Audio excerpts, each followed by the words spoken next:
game. So there is, there is going to be a great challenge that comes along with this preparation on a short week, and it is going to be a focus on us and the things that we need to do to make sure that each and every day we win the day to be prepared for the end of the week.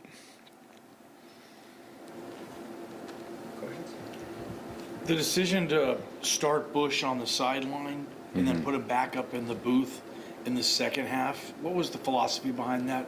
Yeah, so we just wanted to get Bush on the sideline to get ourselves going early in the game to be able to be around the offensive guys. The ability for a coordinator to call it from either the sideline or the box, whatever's best for the team is what's needed. And we felt like, in the second half, we were in a situation where it was good for him to go back up in the box after being on the sideline in the first half. Look around the country, and I've heard coaches say, hey, I can't, we don't have our guys in until year 3, year 4 of a staff because you need all those recruiting classes to come in. You're now in year 3, and you start looking around at the starters, and it's like, holy cow, these are the guys from your first year. These are the guys from your second year. Is there any, satisfaction in knowing that, you guys are evaluating and developing at the rate you want to when you see your early recruits start to get playing time quickly? Well, it's a combination. There's really, there's a fair amount of older guys that are playing for us that have had the experience that, we got more than a few 6-year seniors, redshirt seniors, seniors that haven't redshirted. But then we have a whole host of freshmen and sophomores that are playing for us right now. Again, I think we shared before, there's over 55% of special team snaps being taken by freshmen and sophomores. And now those guys are gaining experience and playing on offense and defense, whether it's guys like, Breezy or Ty. We got 2 freshmen playing on the O-line. And so it's awesome to see the way those guys have developed and what they're able to do. Obviously, we've got to be all gas, no brakes in terms of how we're continuing to develop them even throughout the course of the year. Again, we're battle tested as well too. We've played some great competition this year, and this team we're about to play is going to be one of the best teams that we've played all year. It's proven. The Mountain West is always an extremely tough conference year in and year out, and we can see that. I mean, the strength of schedule from the Mountain West in comparison to the other conferences has been the strongest, and we've got teams that have done really well, and that's going to be the challenge each week at one game at a time. And therefore, our young players and our older players need to continue to develop and grow that consistency together. Now that you've had a chance to look at film from the defensive line on Saturday, were you seeing anything from that game that you weren't seeing in the first 2 games? And from our defensive line? Defensive line, yeah. I mean, we were able to get pressure on the quarterback, and we had 6 sacks. From the standpoint of the run game, it was a little bit different compared to what we've seen in the first couple weeks in terms of the philosophy that team used. But overall, I was excited the way we were able to be balanced, the way that we were able to get after the quarterback and, not let North Dakota take the air out of the ball, because that's what they had done in the past. Having a mobile quarterback that you face this week, how important is it to keep that pressure on? Yeah, it's not the first mobile quarterback, we face, but you can see if you look at the stats that, the completion percentage is there, 60%, and then there's 258 yards rushing already this season from the quarterback position in our, in the next challenge we have. So it's always that balance of being able to get pressure, but maintain the pocket, not being a robot trying to maintain the pocket, but being able to be on the attack. It makes playing San Diego State unique. It looks like their defense is different than anybody's, and then offense, they do different things in some, so I think it's going to be a unique matchup every year. Yeah, it's a conference game, right? And we've played them, the last 3, this will be the 3rd year in a row. Coach Hoke does an unbelievable job down there with how he builds his team. And as we've said, they're going to be physical on both sides of the ball. Their defensive structure is slightly different than other structures that we've played against. They're very well capable of controlling the game on the ground as well. And then, as we spoke on, not only do they have wide receivers, but, their tight end is their leading, receiver thus far this year. So they can do it multiple ways. They got speed at running back, and as we said, the quarterback's number is a run number as well. Kind of get back to what Jordan asked about the young talent coming along. When you have fifth-year and sixth-year seniors that stick around, they feel like, they probably earned opportunities and stuff like that. How hard is it, though, when maybe a younger guy starts really pushing for their playing time, I guess? I mean, this is college football, so it's competition every single day at practice. I don't, for the most part, every single guy in the program comes here every single day and competes. Everybody's going to have a role, and how you build your role is how you perform every single day. What you do speaks a lot louder than what you say. And I'll be honest with you, too, some of these young guys are coming along because the older guys are bringing them along. It's not just the coaches. It's not just the developmental plan here. The older guys are bringing these guys along, too. Whether it's, for example, we've already seen it with Marco and DJ bringing him along, whether it's George helping bring along Breezy. And, the same things are happening at the wide receiver groups. That's what's been special here in terms of the older guys always taking care of the younger guys and truly working to help be an additional coach for them and showing them what it looks like. You guys have obviously, winning the Mountain West, obviously one of the biggest goals there is around here. And for this program, that's happened 2 times in the last 8 years. How important, again, it's an obvious answer, but I guess just the focus this year on winning the conference again. The focus is win on this game, one game at a time. And then when we've done that and we've stayed on that track, that's how we've been able to do it. We just spoke about the Mountain West. I mean, the competition in the Mountain West has improved year by year, and especially in the last couple of years, it's you've got to be your best each and every week. There are no weeks off, and obviously we start off with one of the most challenging opponents in the Mountain West. Going on the road in the conference play, I mean, I think some people just don't realize how hard that is, whether it's basketball, football. I mean, just regardless of the opponent, just a road game in conference play, what's that like? Well, I mean, within conference play, there's, you've probably been there before. Now, we haven't been there with this team, in more than a few years. That approach is vitally important, making sure that as a program, the logistics are set up that are as consistent to what we do here, for a home game. It's going to be in a different space, different hotel. Obviously, it's a different stadium. We don't have, our home crowd per se there in every place that we go. But the process is still the process. It's exactly the same for us. We don't deviate from that, whether it's a home game, an away game. And it's, to be honest with you, it's college football. It's going on the road and winning a conference game. It's challenging, it's tough, but that's why you work year round. And we get to this point, and whether it's a short week or not a short week, hey, Tuesday practice on a Monday, you work year round to get the opportunity to play these games. In terms of the wide receiver room and the youth movement, through 3 games of production, and Billy and Steph don't seem like there's a bust out game yet, but you got these younger kids, and you just talked about youth pushing the veterans. Are you looking at maybe redistributing reps and getting the young wide receivers more involved in the game? I mean, Steph had as many targets as anybody last game.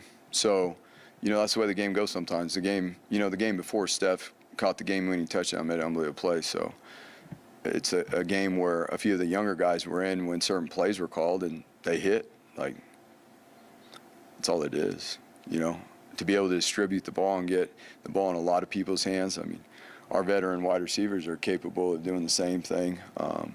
So, again, if we want to look at that, then look at the targets. Don't just look at the receptions. 3 games, do you think your offense has a clear identity right now? Yeah, I don't think that there's a consistency there with what we're doing from a philosophy standpoint. And everybody that knows football can see and know what we do in the run game, what our philosophy is in the run game, what we're going to hang our hat on.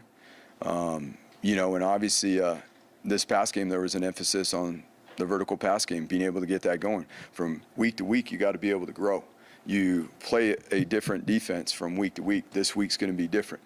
We're going to see some different structures than we normally see. So part of that, too, is being able to identify what it is that you can do successfully against a particular defense from week to week.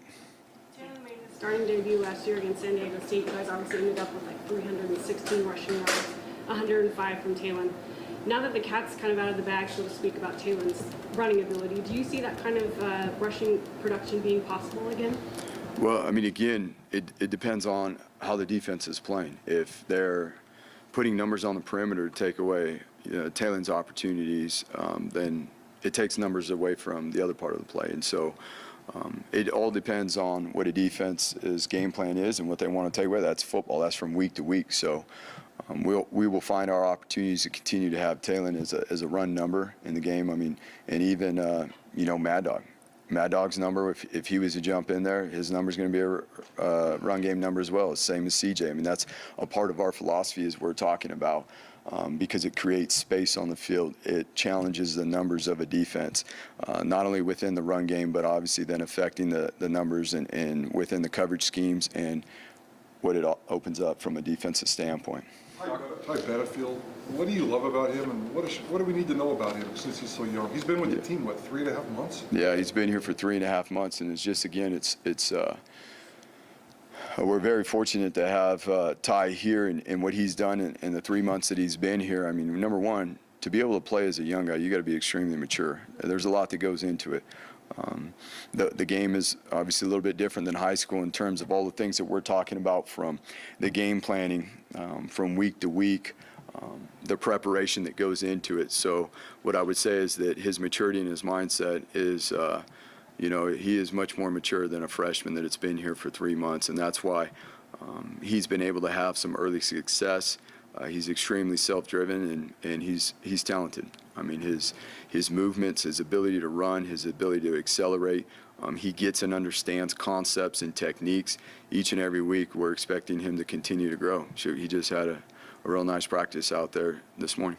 We're talking about how important it is to, the quarterback's number is a rush number.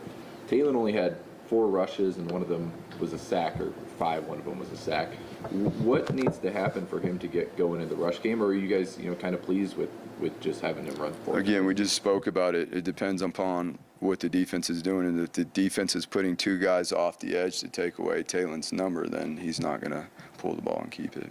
You've asked Ethan Card to play a couple roles already this Yeah. season, tight end first game, then kind of jumping back Yeah. into the guard position last week. What have you Yeah, liked he's played about- tight end, tackle, and guard. I mean, you talk about the young guys that we brought in, and there's a transfer that's come in and gone all in and bought in, and he's played 3 different positions already, in this early season. So it's been awesome to have him here. He works every single day, and he stepped up huge last week for us.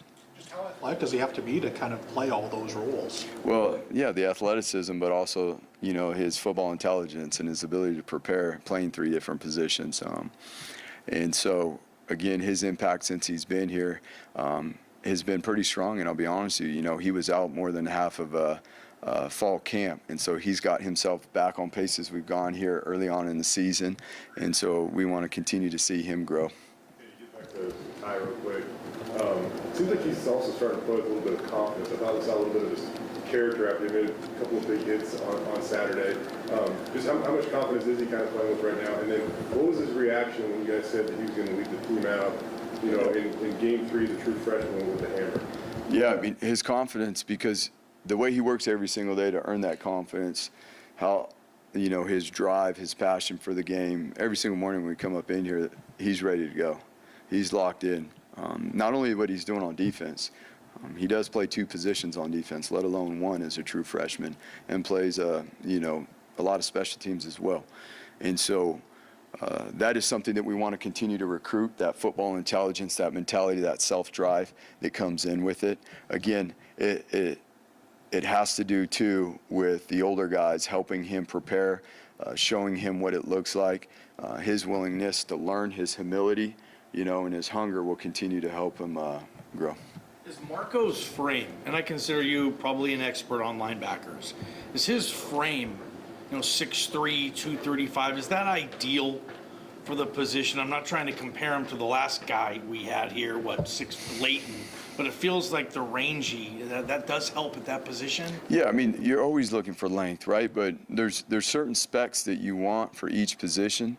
And you want to hit on those specs for each position in terms of length, height, how long the arms are, weight. Sometimes for us is, especially as a high school guy, not really a huge factor for us as long as they got the right frame. But yeah, inside linebacker, being able to find some guys with length, but more importantly, their mobility, their ability to read and react, their ability to be a three-phase linebacker in terms of the read and react in the run game, the read and react in the pass game, and then having some ability to create pressure on the pocket. The city of San Diego, you guys obviously have a number of players on the roster from that area in Southern California, but just San Diego in general, what was it about that area? And obviously there's a lot of good players down there that you guys. Yeah, for us, I mean, our focus is simply on this game and playing this game. We've recruited Southern California, for a long time. We do have a fair amount of guys from Southern California. It's going to be awesome, for them in this opportunity, but the focus is on this game and primarily on our preparation. You talked a little bit about it after the game with Ashton, but just now you've had a couple days to, analyze, critique, or whatever. He's had a lot of success here, and I want to say, like, at least on the field, game kind of adversity. How has he bounced back from, a couple of fumbles, I guess? Yeah, I mean, there's no better way than get back on the grass, and we did that this morning. He jumped back out there, and obviously he's working at those things. He's a ball carrier. He's shown to be an explosive ball carrier, and we can be an explosive ball carrier and take care of the ball. It's going to be required of us. As we said, this team is leading the nation in caused fumbles, so he can continue to be productive and make sure that we take care of the ball at the same time. It's about even the Wildcat package, too. I mean, we saw that quite a bit. And even, I don't know if you guys are still calling it the Clydesdale package, but we saw this year's version of the Clydesdale package a couple times last game. Yeah, the Clydesdale is a must. That is a must week in and week out. For Ashton and the Wildcat, whether it's him or George, and those guys have done those things well. As we continue, again, to use our personnel, find ways to even in this case, guys that are on defense play offense, whether it's our wide receiver core and our ability, to stretch the field and or work the perimeter, just being able to identify what the personnel does best and be able to get them in position to do it. When you say Clydesdale's a must, is that probably just because you're going to be in a favorable, was it going to be a 3rd and 1 or a 4th and 1 or on the goal line? Is that why? Or is it just fun to run? Well, I mean, number one, we got guys that are capable of performing in those roles. I mean, a lot of these guys have played offense in high school and whatnot, and so to be able to use those bodies in the certain situations, whether it be in the red zone or short yardage situations out in the field, is huge for our team. I mean, it's awesome to see offense and defense come together on a unit and be able to help the team be successful. Play a lot of games anymore on grass. There's almost right. All the stadiums have switched to turf. I assume that's why you've been still doing a practice a week out on the grass, but going into this game. But just in general, is it, I don't know, grass stadiums versus turf? Like, do you like, is there something special about playing on grass? Well, you said it. I mean, hardly anybody, especially on the West Coast, has grass anymore, right? And so, part of practicing on the grass, we'll be out there this week, is to make sure we're squared away and ready to go for the surface. For us too, here practicing on the grass, whether we're going to play on grass or not, it helps the players' bodies to not be on the turf all the time too. One game, but with Schramm out, have you seen anybody kind of step up as a vocal leader on the defense? You know what? There are guys. DJ is obviously one of the strongest leaders in this program amongst everybody, and he's not a guy that just leads the defense. He leads the whole team. But Dimitri is a guy. Mike's a guy. Obviously, as Markel continues to get in his rhythm, which is awesome to see how much he played in the last game and had some nice plays. You talk about the younger guys, but we're talking about the older guys, like DJ and Markel, who've played well thus far this season. Mike, Callahan, who's grown his role and has played, well this season. Dimitri did some really nice things in the game last week as well in terms of pressuring the quarterback and playing at the line of scrimmage in the run game. So those guys have done a nice job stepping up and communicating. Alex Tubner is always a leader for us, and so DJ is not going to go silent either, even though he's not out there. It's part of his nature to be in and around and even have an impact, even though he's not between the paint. How would you describe Eric McAllister's personality? Whew. EMAC is a fun-loving guy that his personality is very unique in the sense that you never know what you're going to get from Emac outside of football. So, you know, I love the way Emac has matured. You know, he's going to keep you on your toes, you know, throughout the course of the day, whether it's in the mornings before practice, at practice, after practice. But the fact of the matter is, for Emac to continue to have success and grow, it's going to come with the humility and the hunger to continue to grow in the areas as a young man that he has. Off the field, within his academics, I think that's a big part of this that a lot of people, we obviously don't talk about a lot in here, but just the ability to, you know, be squared away with your time and organized with your personal life so that you can set your priorities and get the things done that you need to be able to be an efficient and elite player. Along the same lines, Monday through Friday, are you seeing stuff from Prince? And then did you see stuff from Prince on Saturday that makes you think he can continue to grow, get more reps moving forward? Yeah, I mean, to be honest with you, you know, we came into the season and, you know, there was, you know, everybody wanted to ask about the wide receivers, but we feel like we've got some veterans that have been very productive and are going to be very productive this season for us. And we obviously have saw the young guys and been able to be around those guys. So how that group continues to grow, okay? In this sport, the number one thing for a team is competition. The best teams are going to see the best competition day in and day out and how they work with each other, how they push each other. And really that's what it has been about, you know, for us here at practice. It's not the competition against each other, it's the competition with each other that drives each other. You know, if you and I are playing wide receiver, Mike, I don't know if we'd be very fast, but it'd be on both of us to push each other that there is no drop-off. When you went in or if I go in, there is no drop-off. We know what the expectation is. We know what the standard is. We can call plays regardless of who's in there and be on the attack and make sure that our efficiency level is high. Okay, thank you all. Thank you. All right, guys. Have a good week. See you all. Spencer Danielson.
Like I said, fired up just to you know, get our first win of the season. We got a good group of guys, especially from weeks 1 and 2. The amount of explosive plays we gave up. You know, I think 15 maybe game 1, 14 or something game 2, and then limiting it to 2 on Saturday. Obviously, still a lot to clean up. Still a lot of things that could have been explosive. You know, it wasn't like we were perfect by any means, but it's just cool to see the things we've been working on as a defense show up on Saturday morning. So. Excited where we're heading. Obviously got a big task this weekend. What do you like out of your defensive line, you know, finally getting a few sacks under their belts? Yeah. No, I mean, it's been awesome to see our coaches working, our players working at it, from Indy to obviously putting them in better situations from a play call standpoint, and them going out there and executing at all levels. Because obviously, when you're defending an offense, it's the front working with the back end working with the front, in regards to the run game and the pass game. And so playing the coverages we needed to give our front time to get home, and then be able to create up some different situations for our guys front-wise to be able to get some pressure on the quarterback was awesome. The safety position, is it in your defense, is it fairly easy to be able to switch from the boundary position to the field position if you have to do that? Are your guys trained to play both? I would say that I wouldn't say fairly easy. How we teach everything is technique based. So if I'm playing one technique at field safety, if I have that same technique in the boundary, it will be the exact same. So it's not, all right, this is The only thing you got to know at boundary safety or field safety or nickel or corner, all our techniques are taught the same way, from pass or run techniques. No different for the linebackers. The techniques for the Mikes, there's going to be different alignments and different situations for the Wills to be lined up in, but it's going to be the same technique. So you can move from a field safety to a boundary safety. Now, there's different communications, different checks, depending on the sides that we want done, but the techniques will be the same, so you can have guys that can dual train. So you can have a Kanoe Kaneo play corner and then slide in and play nickel on certain situations. You can have a guy play nickel or dime, depending on the personnel. So we teach technique based so that we can play more defenses, but for our guys, there's a lot of same as. Hey, different front structure, maybe different pressure, different look, but for you, it's the same as this other call. So our guys can play fast and be able to play multiple positions. Obviously, it still takes a lot of prep and time because there's different alignments, different checks, depending on where it goes. So it takes the right type of kid as well. Sorry, Beach. You guys have it up there to win the Mountain West Championship on the board, and in the last 8 years, you guys have done it twice. What's to get back to that, year in, year out, you're getting to the championship game, just not winning some of these, but just in general to win the Mountain West. How big of a deal is that around here? How much is that needed, I guess, for this program? It's huge. I mean, and it 100%, BJ, is not just words on the board. All right, guys, here we go. Like, it is talked about, and it's not just talked about, it is trained. I mean, we're in January, and when our guys are doing fourth quarter drills out in the cold grinding, we're talking about the run we're going to have to take to climb the mountain to win the championship game. I mean, it's everything here. You come to Boise State to win championships. That's why coaches come here. That's why players come here. And so everything we do is built for that, and it's obviously built to do it in a certain type of way with class, integrity, and academic excellence. So it's hit consistent with our guys, and then now it's up to us as coaches and players to prove it in our actions every single day. Because I promise you, there's probably 99.9% of all college football teams probably have a very similar goal, right? No one is like, hey guys, want to be really average this year and try our best. That's our goal, right? Everyone has a goal to win it. It's the actions and the habits that you do day in and day out when no one's looking, from January, February, all the way through, that are going to get it paid off. But it's everything we do is seeking that in all phases. Years, there's been 5 different teams that have won it in this league. I mean, how sneaky tough, I guess, is this league in terms of other teams that have won it recently? And it's obviously a lot harder said than done, I guess. Yeah. I mean, I think the Mountain West is, a great conference, one of the best conferences. You can see just there in regards to Mountain West teams that have played different Power 5 schools here and there. I mean, the talent level in the Mountain West is high, and so week in and week out, you got to come ready to play. At home, away, doesn't matter who you're playing. You got to get ready to go. I mean, you can look at the different Mountain West teams that have beaten Power 5 teams over the first couple weeks or played them super tough. I mean, that's the reality of the schedule we play week in, week out. So it's a great conference. Every week, whoever you play, you're not only going to get their best, they're going to be talented, they're going to be well coached, and that's shown just in regards to the scores across college football. You guys about Ty Benefield a couple times before already, but how much is he earning your trust and your confidence that he's putting out there? Yeah. Like, I mean, he's always played on special teams since game 1, but his defensive snaps continue to grow. I mean, I think I talked about this maybe a week or two ago. Ty Benefield's a young man that not only from a talent standpoint, he's a very talented individual. Long, can run, super athletic, knows for the football. His study habits and how he preps to play, it's not like he's a freshman. It's for sure not like he's a true freshman. Just in regards to how diligent he is, the questions he asks. He's that type of young man where you can tell him something one time and it will show up the next. It's not tell him once, fail, learn from it, fail again, and then finally get it. He's a quick learner. He picks up things quickly, and it matters to him. He cares deeply to grow, wants to be elite, wants to be a great player, and wants to help our team win. So little by little, he's grown in his confidence, not only for us as coaches, but for his teammates around him. So we can put him out there, and the secondary and the back 7 with him trusts him. And so he's going to continue to get more reps. Ty, guys like Marco, young guys who are stepping up to be able to develop them. Where you guys, I know you guys will say you want to be a developmental program, but to see that, kind of play out, what's that do for you guys? Oh, it's huge. I mean, not only now, but even going forward in this season, guys that continue to get a lot of game reps, they're only going to improve and only grow, especially the type of guys these are. They're hungry to keep learning. They will do what we want them to do. That's why us as a coaching staff start with me, putting them in the right situations, in practice to put them in the right situations in games, because it matters to them.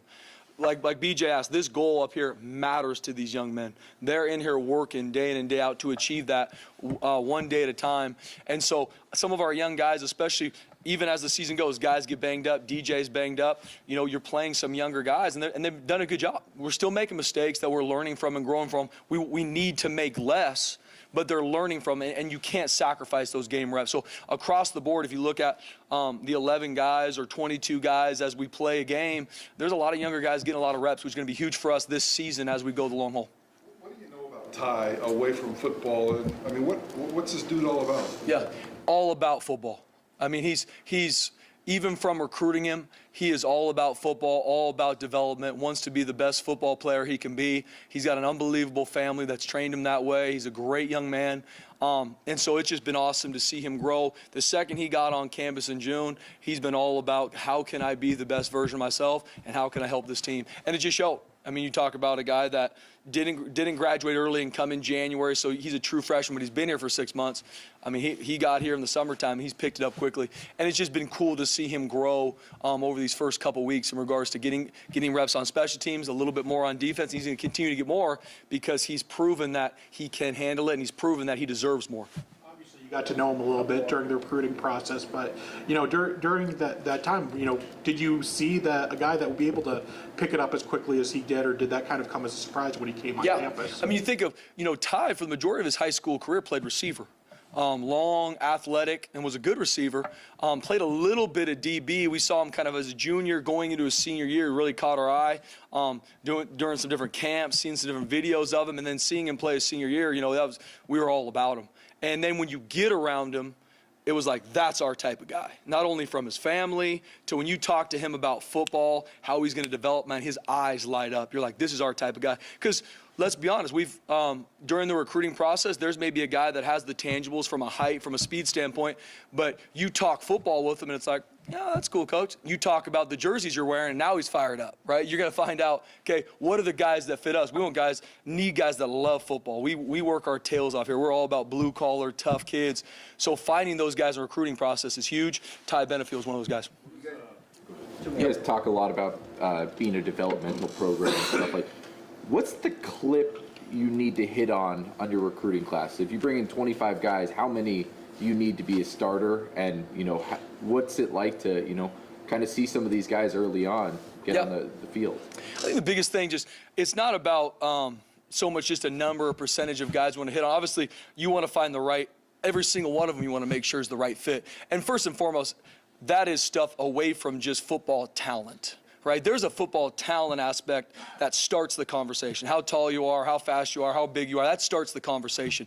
Then the separator for us is who are they as a person? Right? Are they an elite competitor? What does that mean? Well, if they got a 2.5, they're not an elite competitor because they're picking and choosing when they want to compete, right? You're going to compete on the football field, but they're going to take it easy in the classroom, not an elite competitor. And so finding guys just across the board that fit us. What is that? Obviously starts with you can't lead others until you lead yourself, right? And so guys that want to be the best version of themselves. Maybe they haven't arrived yet, but we see them that they're never going to be outworked. Those guys at Boise State, they work here. That doesn't mean they're going to start as a true freshman. That doesn't mean they're even going to maybe start as a sophomore, but they're going to work their tail off, and then in 2 or 3 years, everyone's going to be like, where'd you find this guy? Well, he was a little underdeveloped in high school, a little bit of this, a little bit of that, maybe played basketball, didn't play a lot of football. The stories are different, but it all comes down to their mental makeup. They're not going to be outworked. They're going to be that guy in the dark that's working when no one's watching them. I mean, for example, Scott Matlock, right? The guys that early on no one really knows about, and then 2 or 3 years later, everyone's like, where's this 99 guy from? Developed. Once again, it's because of who they are mentally. Last question, BJ. Go ahead, it's fine. Yeah, you can go, BJ, too. I'm good. Yeah.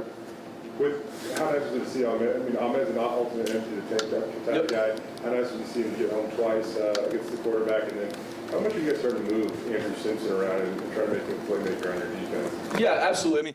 I mean, very excited for Ahmed. You know, a young man that loves this place, loves his brothers. I mean, you talk about a guy that will leave it all on the field, practice to game day. That's who he is. So seeing it come together for him, still a lot to improve on. He has not played his best football yet, which is exciting. But it was awesome to see him get some production at the quarterback, especially with how much he's been working at it. And like I said, I'm excited because he has not played his best football yet. I really believe his best football is still to come. With Andrew, got banged up a little bit game 1 against Washington, played limited game 2, was able to play a lot more game 3. And you talk about just a really savvy football player. He's got a nose for the football. He's got a lot of good instincts in regards to how we can blitz him, how we can rush him. But he's also a savvy dropper and coverage. And him, Marco, DJ, them working together, they can handle a lot of stuff. They can win in the gray. They can set stuff. They can see things fit. Obviously, as a sophomore, he's really getting a lot more playing time. Played a little bit at the end of last year when Zeke got hurt, but he's still getting game reps underneath him. And so it was, with DJ banged up, it's been cool to see those guys get a ton of reps and being able to get this thing rolling. You got some guys on the team from San Diego. Obviously, Southern California is big. Just what probably the most road crowd you'll have for a game, probably usually is this one. Yeah. What's that mean for you guys? And I know you guys from San Diego, obviously. What's this game mean to you guys? Yeah, no, I know our guys are fired up, BJ.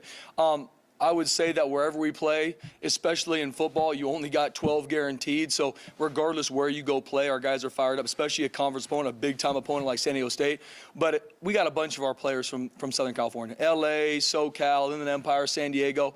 So being able to get all our families be able to drive to this game, it's going to be an easy commute, a lot of friends, a lot of family, just adds to that aspect. I know me being from San Diego, my parents are fired up, my sister's coming. Just some of those, get some people to see our team play that maybe either from a financial standpoint can't make it, fired up for our guys. And like I said, it's a big time opportunity for our players, conference opponent, first conference game. We know we got our work cut out for us and our guys are fired up. Appreciate it, guys. Thank you all.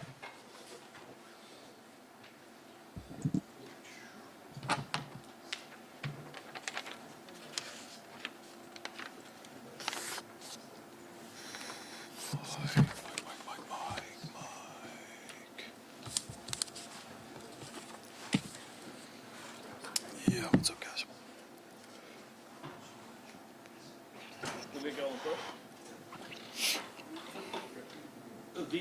The idea, the philosophy, did it work? What happened? You started the game on the sidelines. You've said you preferred to be in the booth in the past. You were in the booth the second half. Just trying to calm tail and ground. What was the philosophy there, Bush? Yeah, I think the thought was just, seeing the communication with him and I just on the sidelines. To be honest with you, felt way more comfortable upstairs. It's the first time I've been down there on the field, and, I don't know exactly what to equate it to, but, when you got that vantage point from up top, I thought second half being able to see things just felt more comfortable, and that's all it was about. Before the season, we asked Eric kind of about his thoughts about being a deep threat, and he said, hey, I want to be known more than a deep threat. He's now now you're leading a receiver, just how well has he kind of adjusted to and become kind of your more than just a deep threat for you guys? Yeah, he's done a tremendous job. I think we've talked about it since fall camp. He's a guy from a maturity standpoint. You guys know what it is. It's all about that process, right? You guys have seen him out in fall camp working the way he's worked. Each week he's just continuing to take the next step. And when you can run like that, you can create a lot of stuff underneath for yourself as well, right? It's probably pretty similar to having a really good jump shot in basketball. You can hit jumpers, you can drive to the lane, and his vertical ability is a huge skill that we got to keep developing. Backup to backup, how impressed are you with what Mad Dog's doing? Really impressed. I mean, I think, again, I go back to since spring ball, you go back to UCF, every time his number's called, again, I mean, he knows how to move the ball, he knows how to play the game. So it's a testament to him. I said it last week of how he preps. He stays focused on what his job is, and we're fortunate to have a guy who's ready to go if need be. How do you see the wide receiver room developing? So many young guys now, and you got the veteran leadership at the top, but you're trying to get these young guys more reps. How is that developing through 3 games for you? Yeah, Mike, I think we got, a good mixture. There was certainly, obviously, some positives with Prince going out there and really getting his first work. Again, you never know exactly how a guy's going to react in live situations, but that was one of the better plays I've seen in a long time on the right sideline there, making that catch. And so, there's veteran leadership for sure. Those guys, we got to do a good job of continuing to grow those guys. And I know those guys are the type of people, too, that will help and develop these younger guys as well. And so I think there's some good spots there. We got to keep going with the consistency, as you guys know, but there were some positive things in that game. Seems like defenses are constantly just putting those edges as far out as possible to keep Taylor in the box. What opens up when that happens? Come on, week 3. You guys have just been telling me I haven't been running them at all. So, yeah, I mean, it's no secret right there, right? They've got about 7, 8 games on them now. But again, you look at some of the things we talked about, like the inside run game, right? When you don't have to worry about a defensive end chasing things back on the backside. I mean, there's windows inside there, and so those are things we got to continue to just take advantage of. And, that's good defensive play, right? If they're going to take away one of his strengths, what are you going to do to counter that? So, On that, could he just run inside, or does that not work?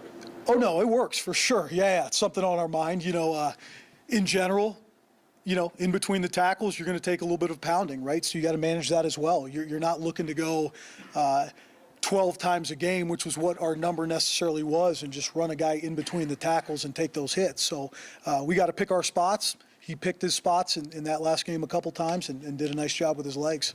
Ethan Card's been on here on campus for 3 months and already played in games in guard, tackle, tight end for you guys. Just what is it about him that he's able to pick up so many positions so early for you guys? Yeah, I think he's extremely mature. He's a guy that's played in big games. I think I heard him I was walking out there with him, and he was talking about, I think, man, last time I started guard was versus West Virginia, and so you have that experience. You've played in those big games.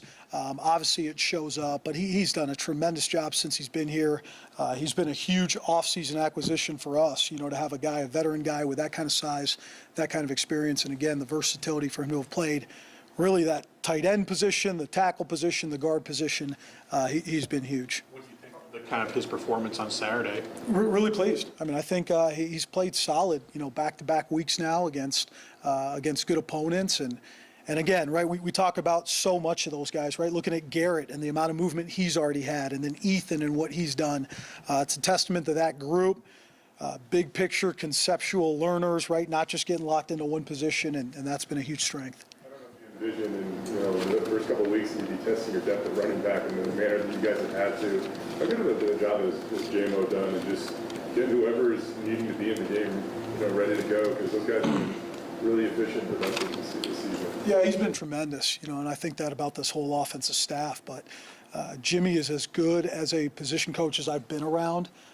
He's just a guy that knows all 3 levels.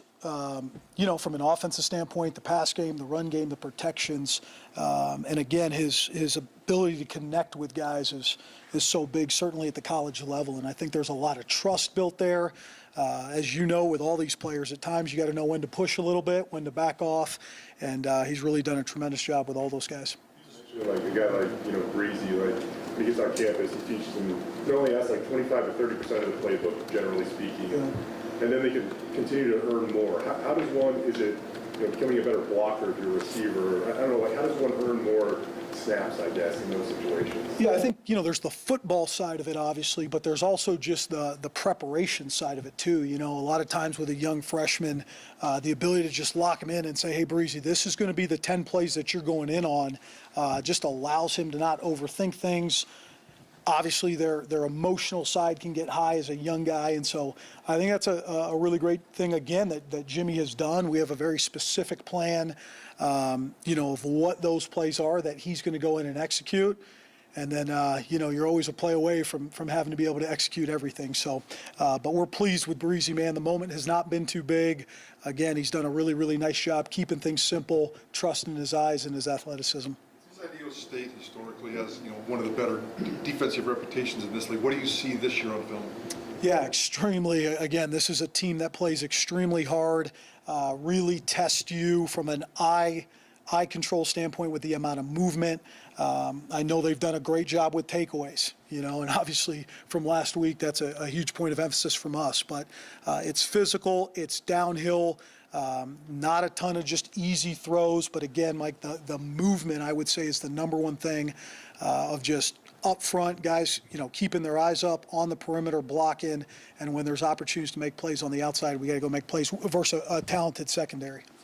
Times against North Dakota, we saw that the playbook open up a little bit. Some of the wildcat, even from midfield, we saw the double pass, the reverse. I mean, just, I guess, what was behind that, and is that something you're trying to continue to be a little more multiple and mix it up more? Yeah, I think so. I think anytime from a personnel grouping standpoint, you can, certainly be in 11, be in 12. I think before the year had started, us thinking we were going to be in a lot more of the two-back type sets. But then add the Wildcat, add the Clydesdale. I think it just can pose issues for defenses of getting a feel for what that personnel is, and then adding the shift in the movement. We hope that can create advantages as well. So pleased with the different things we did there and create some easy yards. Guy with a pretty crazy story, a unique upbringing and stuff. What have you learned about him as a person over the last, I guess, 8-9 months? Yeah, I just I'm just really proud of Eric. I think in some ways, you guys know it. I mean, these guys are such in the limelight, if you will, and they're still growing, just like we all are. And I remember just coming in here at first. Eric was always the funny guy, always the guy, making jokes and whatnot. And to be honest with you, he's probably one of those guys in game that's like getting on the phone, getting on the headsets. Hey, I think this. I know you like this. This is how they're playing me. So I just think there's been a ton of growth from his standpoint. We don't ever want him to lose his personality because it's contagious and it's positive. But I do think from a focus standpoint, from an intentionality day in and day out, he's done a really nice job. Pride itself on being a developmental program. To get, I don't know what the exact percentage of yardage that you guys got last week were freshman or sophomore, but it was a high percentage. When you get that, what does that do for you guys? What do you like about, what's it show about your development? Yeah, I think first and foremost, I think from a recruiting standpoint, recruits know that we're willing to play young guys, and if you're ready to step up and play at a high level, we're going to allow them to do that. But I think it's everything. I think it's all phases of this program. I think it's the culture Andy set.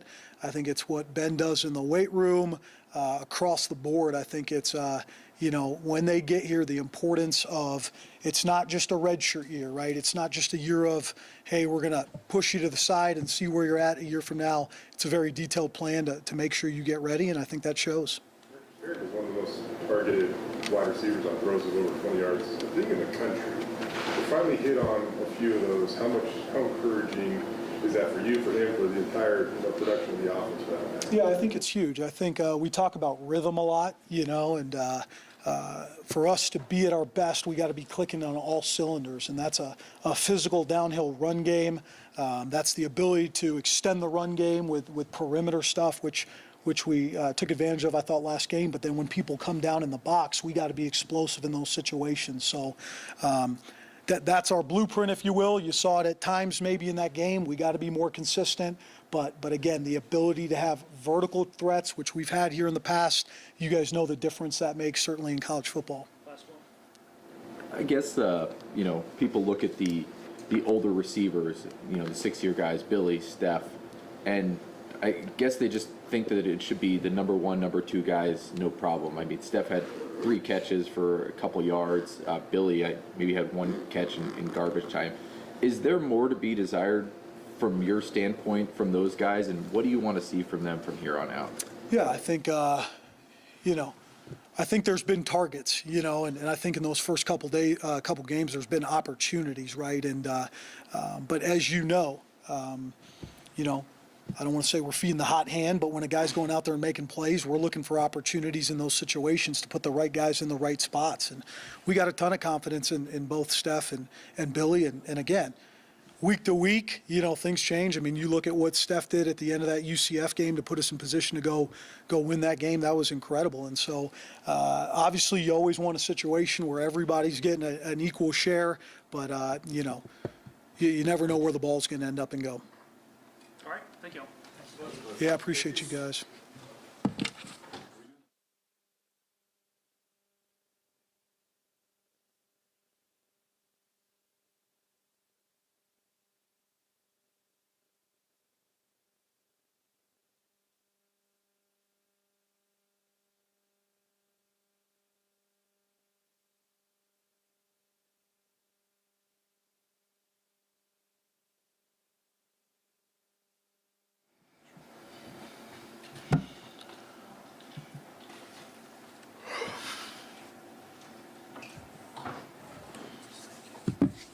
Questions for Ashton?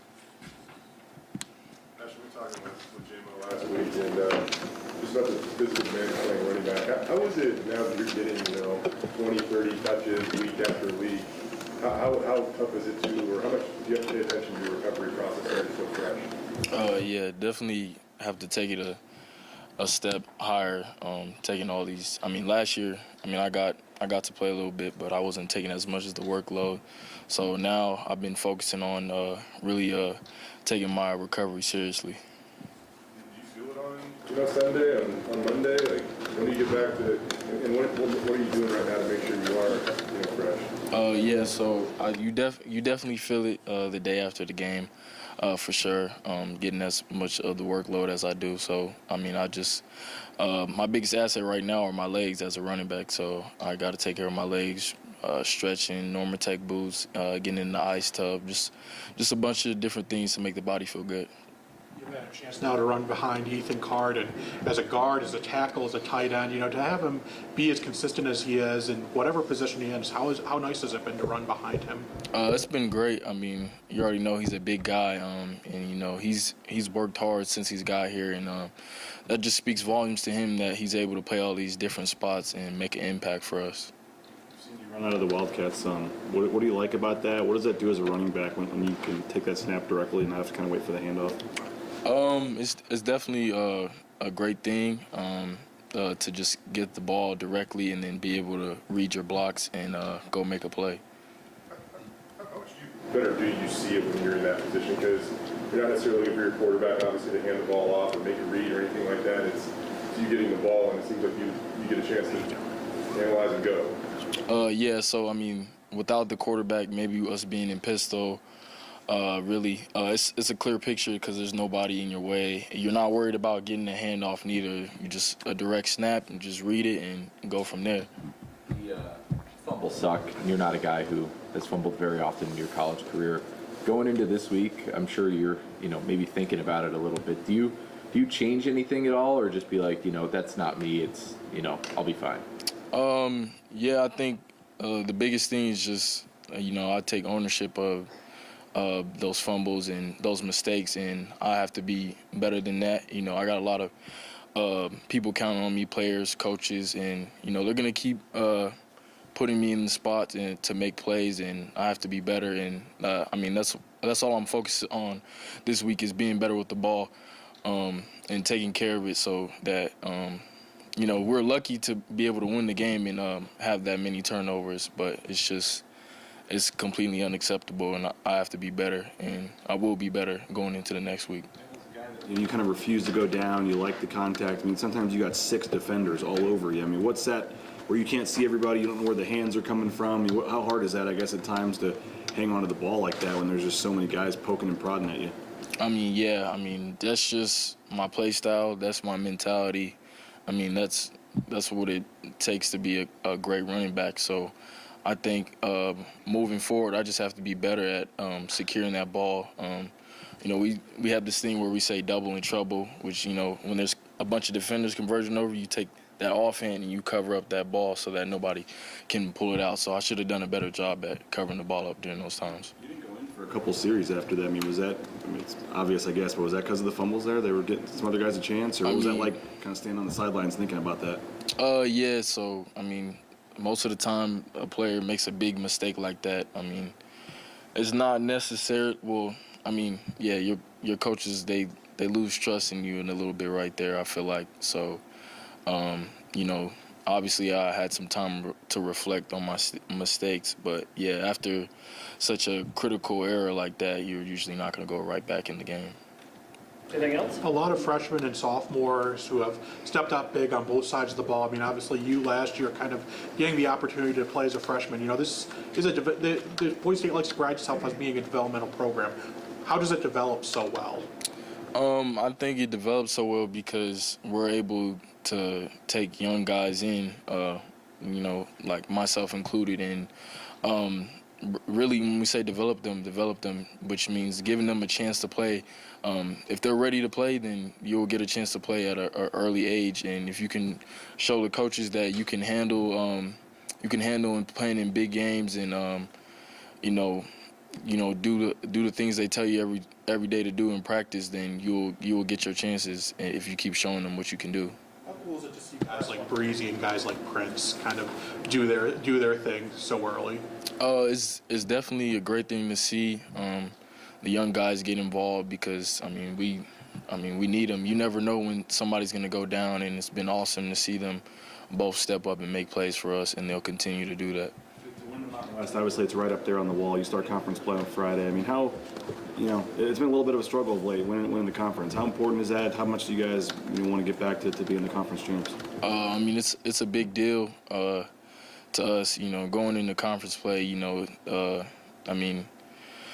the mentality is a little bit different because we can't lose any games. We don't want to lose any games anyways, but one loss and you may not be able to play in our final end goal, the championship game. So every game from now here we're taking it like super serious. Everything we do in practice, just a great approach to everything. All right, thank y'all. Thanks, guys. Yep, thank y'all.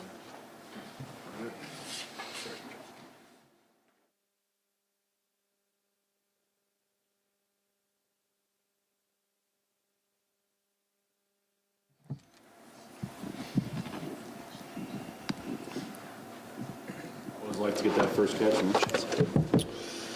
No, it was amazing. Glory to God, and I would just like to thank my coaches for putting that trust in me to go out there and show them what I could do, really. So, yeah. How would you kind of assess your knowledge of the playbook? Assess my knowledge.